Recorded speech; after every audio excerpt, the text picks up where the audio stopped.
Thanks also very much, Sister Marianne, for your sweet song. We've really enjoyed ourselves. And may the Lord God bless you and keep you strong. This is Mataro TV, once again coming to you live from our studios. It's my hope that the Lord has kept you well and you're enjoying yourself. I want to believe that the day has been so good to you, and if it has not worked for you, there is always a better tomorrow.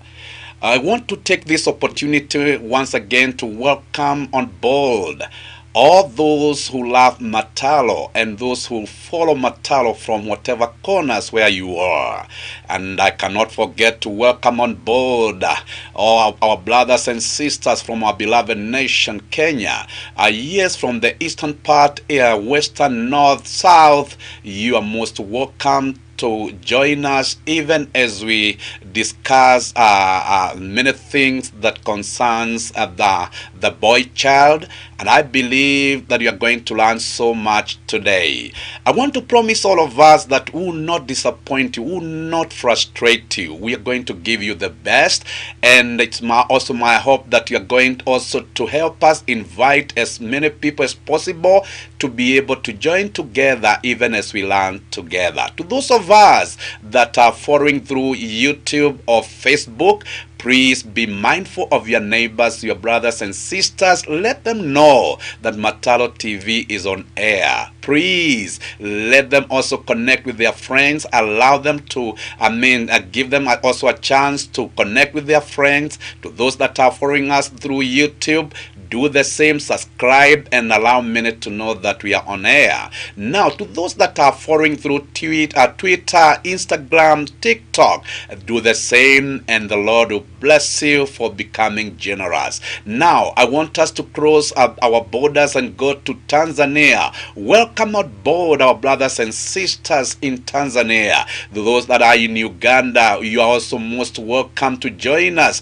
Those that are in Rwanda and Burundi, you are most welcome. I know if I would get a chance to come to Rwanda, I would maybe greet them in your mother tongue, Amakuru, and maybe when it is late in the evening, Miriwe. Okay, these are languages that we enjoy in our neighboring countries. Not forgetting to invite on board South Sudan, Congo, and the whole of Africa. My. We cannot also dare forget those that are tuned in from Arab countries. You're welcome on board. Those that are tuning from Europe, South America, any part of the world, you are most welcome. Now, I want to give us a chance to prepare even as we enter into this class of wisdom.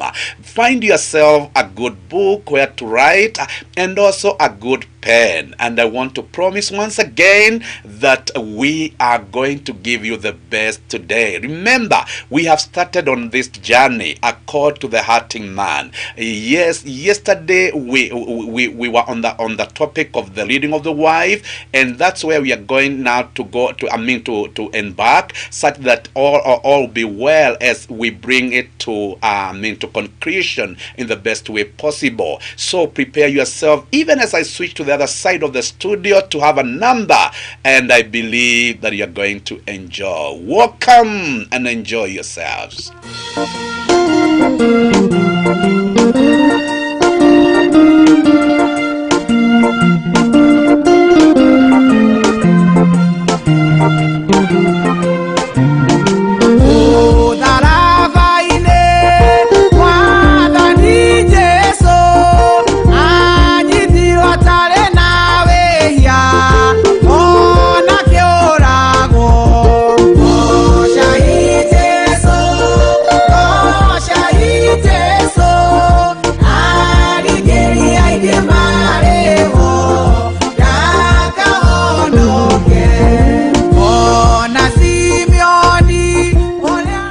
Thanks so very much, Pastor Tabitha. We really thank God for you, and we are happy to have you on board. Now, I want just to give us a review of what happened in our last lesson. We discovered that when you give somebody a listening ear, you are telling them that they have a praise in your life. I want to repeat myself again, that when you give somebody a listening ear, you are telling them that they have a praise in your life. Number two, you are telling them that you value them. And number three, you are telling them that you care for them. Number four, you are creating a sense of belonging and protection.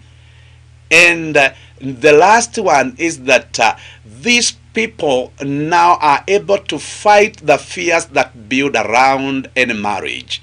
So when you affirm to these people that you are there for them, they will grow strong in that marriage and they'll have confidence to carry on.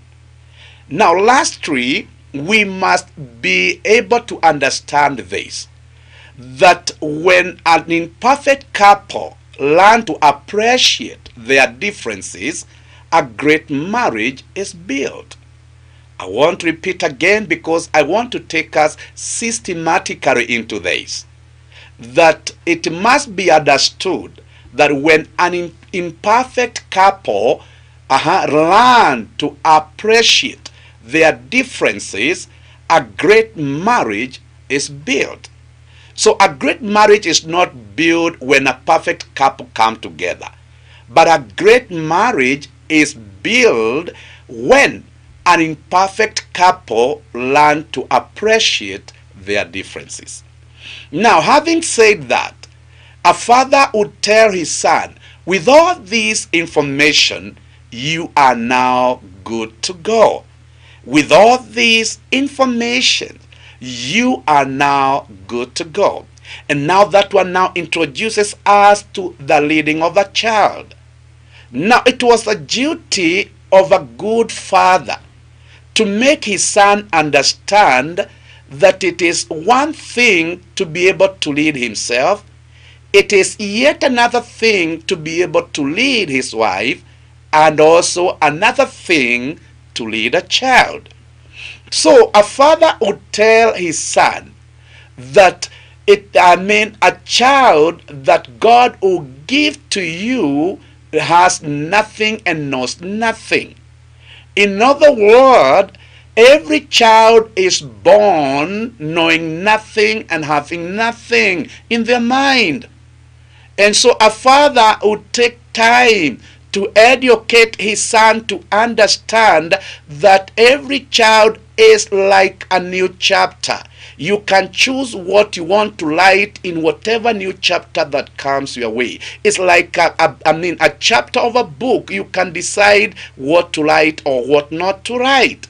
And so a father would take his son to some various steps of growth to make him understand how best to nurture the newborn. And the father would tell his son that every child born, they are born innocent.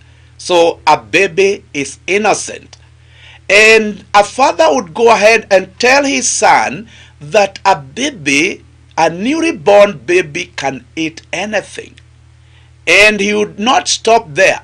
He would tell his son that every born baby, these young ones are vulnerable to sicknesses and diseases.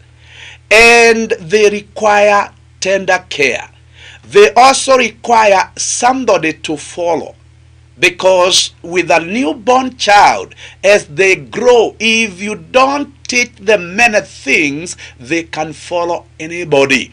So they also need somebody to train and to teach, or somebody that they can learn from.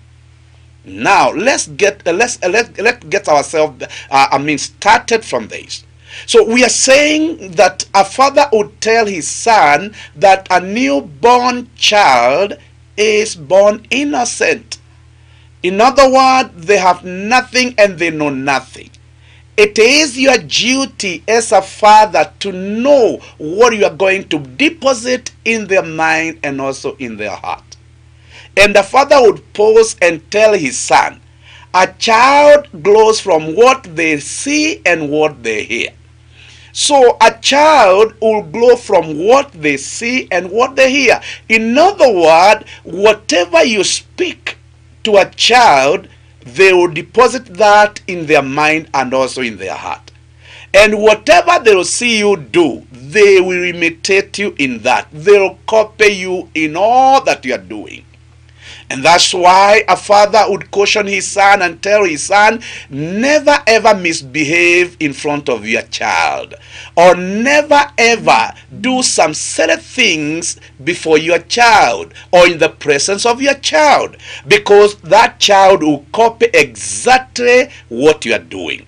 If you smoke before a child or in the presence of a child, you may think that the child did not take notice of what is happening, but it's only a matter of time. One day that child will smoke the way you used to smoke. If you come home drunk and shouting and making noise, now it's only a matter of time. When that child grows up, he'll come home drunk and shouting. So a father would tell his son, my son, be mindful of what you write in that new chapter. You must be very careful, because the child will run from what they see and what they hear. And today we have so many children, or so many young ones, so many young children who are growing up and growing up in the wrong direction. Why? It is because not many fathers know that they are messing up their children when they are writing the wrong thing in that new chapter. So I'm talking not only to the fathers here, but I'm also talking to the mothers. So be very careful what you speak, and be very careful how you behave in the presence of a newborn child. They may not talk back to you. They may not argue with you, but they are registering everything that they see, and they are registering everything that you speak, or any talk that you allow your mouth to release. It is registered in their mind and also in their heart. And that's why when you want to teach a child to speak, you repeat a word severally to the hearing of the child, or you speak it again and again as they listen. Some days you'll hear the child speak the same words. And I want just to give us a proof here that a child is like a new chapter. If a child is born in Africa and raised in America, I'm telling you, it will be very hard for that child to speak their native language, the African language. But where they were raised, they become the best linguistic in such, or they speak better language, even more, maybe more than the owners of that mother tongue, or more than the citizens of that nation.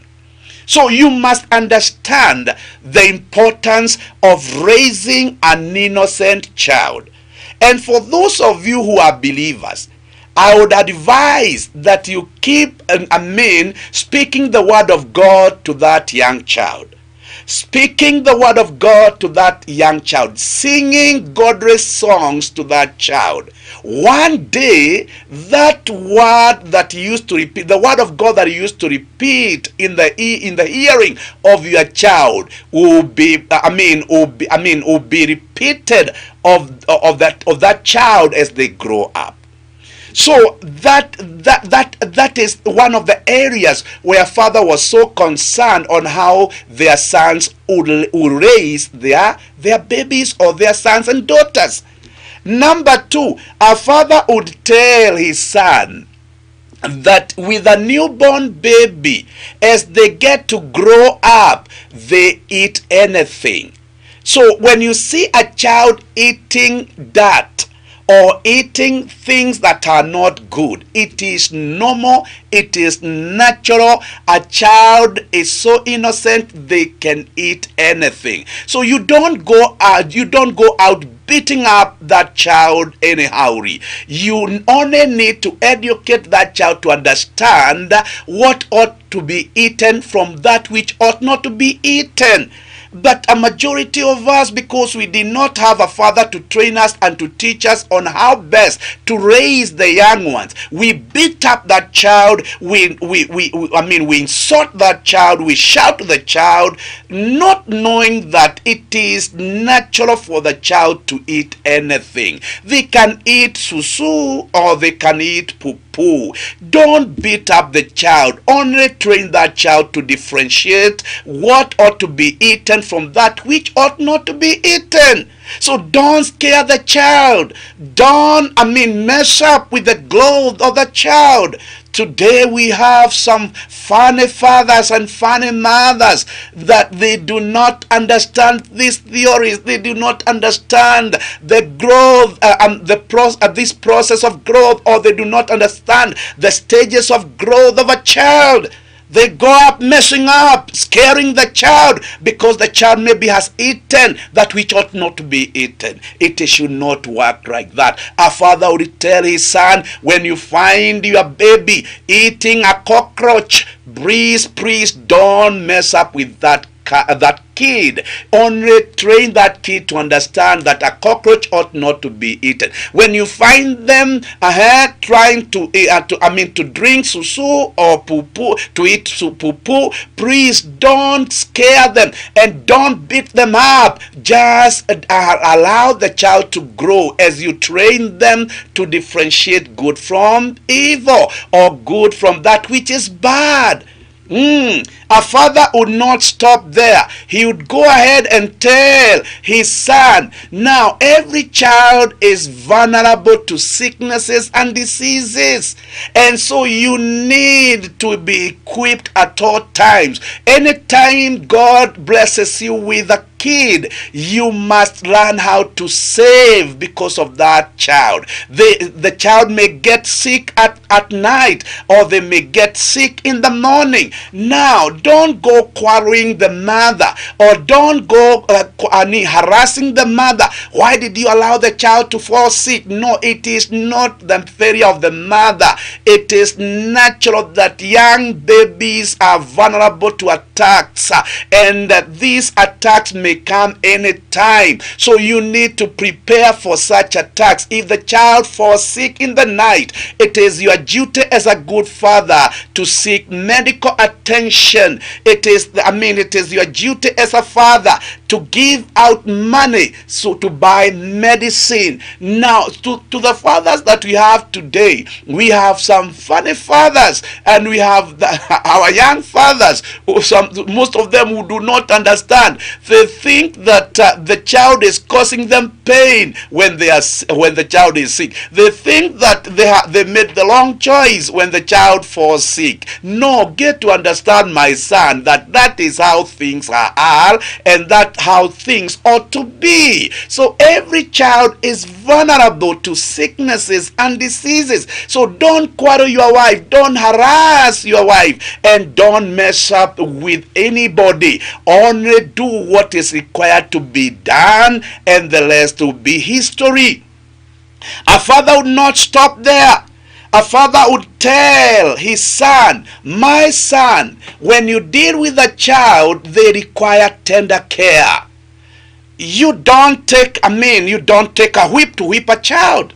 No, you don't take a big stick and beat up a child. No, every child requires tender care. You need to soothe them. You need to comfort them when they cry. You don't start to beat them up. They require tender care. Remember, you are dealing with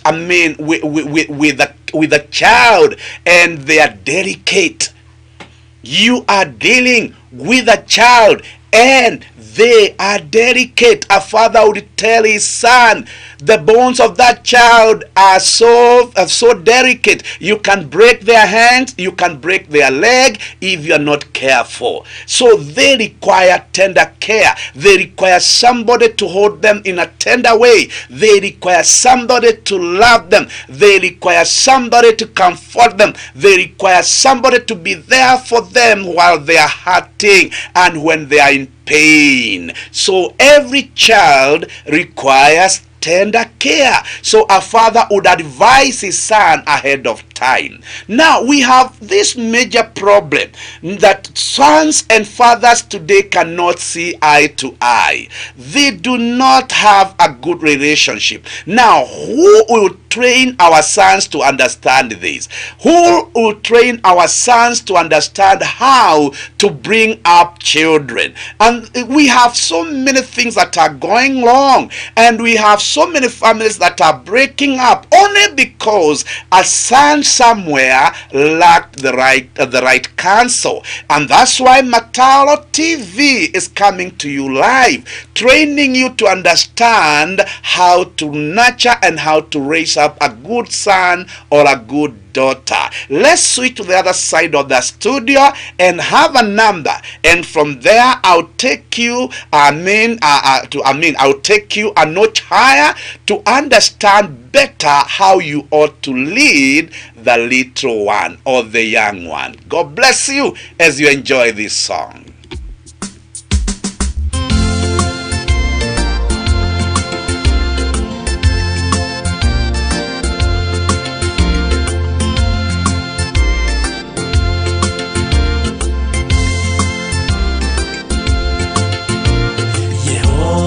Tegemeo, nimesimama kwako na kuinulia macho. Mimi ni mwanao, maisha yangu Baba nayaweka kwako. Unitawale Baba, haleluya, amina. Maisha yangu Baba nayaweka kwako. Unitawale Baba, haleluya, amina.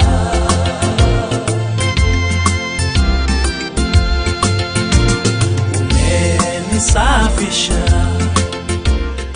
Thanks also very much, Apostle John Day, for your good song.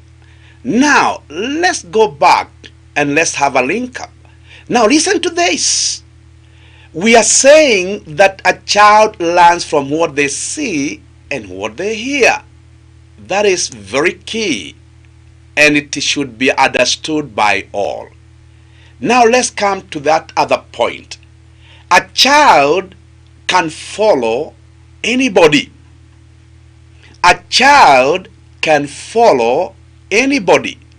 The same way a child can learn from anybody what they speak or what they see and what they hear, the same thing you need to understand, that a child can follow anybody. So a father would advise his son and tell his son, if you're not careful to take good care of your child, that child can follow anybody. And these are some of the grievous mistakes that we are doing as parents. We are giving our children mobile phones to keep themselves busy. Listen to this. Whatever that child sees in that mobile phone, the child will go after that. Whatever they'll hear from that mobile phone, they'll practice that. Whatever they'll watch in the TV, that is exactly what they are going to practice. And a majority of us, we give our children to nannies. It is good to have a nanny or to have a house manager, yes, but you need to spend more time with your kid, because they will learn from that house manager or that nanny, and whatever they are going to learn from that nanny, it will carry them throughout their lives. It will carry them throughout their life. So as much as we need house managers or the nannies, yes, we need to understand that that child will copy so much from that stranger. That child will learn so much from that stranger. And there comes a time when you'll be totally confused because it is like you are two different people in the same family. You are this highly educated guy, highly educated woman, but you have a son or a daughter in the house who cannot click anything and who cannot make anything out of life. Why? It is because they copied from a stranger. And they are practicing what they saw and heard from a stranger. I'm not opposed to, I'm not opposed to nannies or house managers. I'm 100% for that. But what I'm trying to emphasize here is that we need more time with our young ones. We need more time with our young ones, because if they will not follow after us, they will follow after other people. If they will not follow after what you do, they will follow what other people do. So a father would caution his son and tell his son, my son, you can bring forth a child in the world and roost it. And roost that child. And how do you raise a child? A child can follow anybody. And also, maybe a very practical example. Let a child walk out of the gate and find a stranger, and a stranger happen to call that child to follow. That child knows no stranger. The child will go whether you like it or not. That's a very simple example. The child will follow after the stranger. So that's why we are saying every born child and every growing child, they are innocent. So they can follow anybody. And there is a danger of following anybody apart from the parents. There is that great danger. So we need to be very careful on who we allow our children to interact with. We must be very careful on what we give our children, because they are going to follow after what they are seeing and what they are hearing. So a daddy would tell his son, always be cautious, always tread slowly when you are raising up your child. So in our busy days, because I know we are living in a very competitive world, we must choose between raising some healthy kids and destroyed kids or corrupted kids. We must choose between raising some healthy kids or a corrupted kid. Yes, we need to take our time to consider many things before we allow our children into some other hands, or before we allow our children to interact with other people. So a father would go ahead and tell his son, my son, you need to be a living example to your child, because a child needs somebody to teach and to train. So you must not only speak to your child, but also your behavior should speak to your child. Yes, your talk should also speak to your child. A child needs somebody to teach and to train. So it is the duty of a father to teach his children and to train his children. Because a child requires somebody to train and to teach, or to teach and to train. So we have this huge duty of raising and bringing up the right children in the society. But with the kind of fathers we have today, we are so busy for that child. We are so busy that we really even don't understand how they handle themselves and how they spend their day. So a time has come if we must, if we must deliver our children from the corrupt world, we need to give them enough time, and we need to give them our presence too. It is important that you understand that. They do not only need your bread, they need your time, and they need your presence in order for them to grow to becoming healthy children, mentally, spiritually, emotionally, and in all that pertains to them. So a father would tell his son, be very careful, because your son will follow after your footsteps. Yes, and because I know this is a bitter herb to many, I don't want to go further. I want to stop at that first before I come back. And I want to promise all of us, it will be well if we allow ourselves to learn more. So to the young fathers, and to those fathers who have already messed up, we have a chance to recorrect. We have a chance to do it better. We have a chance to become the best fathers in the world. Remember, information is power. And so God bless you. I'll take you through this journey until we come out qualified fathers and also some qualified mothers. God bless you as we enjoy the song that is about to come on air.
Oga to many,